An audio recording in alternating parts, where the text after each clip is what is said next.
ট্রেনে করে গ্রামের পথে। স্কুলে সারা বছরের পড়াশোনা শেষে শুরু হলো গরমের ছুটি।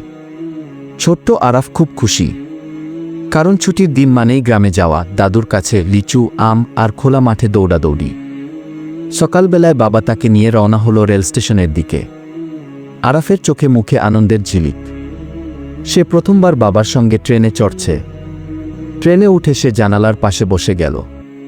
বাইরের সবুজ মাঠ, নৌকা ভরা নদী, গরু চড়ানো মাঠ, সব দেখে সে বিস্ময়ে তাকিয়ে থাকল। হঠাৎ এক জায়গায় সে দেখল কিছু ছেলে মেয়ে পুকুরে ঝাঁপ দিচ্ছে। সে হেসে উঠল। বাবা পাশে বসে গল্প করলেন ছোটবেলার গ্রামের স্মৃতি নিয়ে। আরাফ চোখ বটবট করে শুনল তার বাবা নাকি গরুর গাড়িতে চড়ে স্কুলে যেতেন। দুপুরের দিকে ট্রেন গ্রামে পৌঁছল। স্টেশন থেকে দাদু আর ছোট মামা এসে ওদের নিয়ে গেল। আরাফ দাদুকে জড়িয়ে ধরল। তার গ্রামের ছুটির আনন্দ শুরু হলো। শিক্ষা, ছোট ছোট ভ্রমণই তৈরি করে বড় স্মৃতি।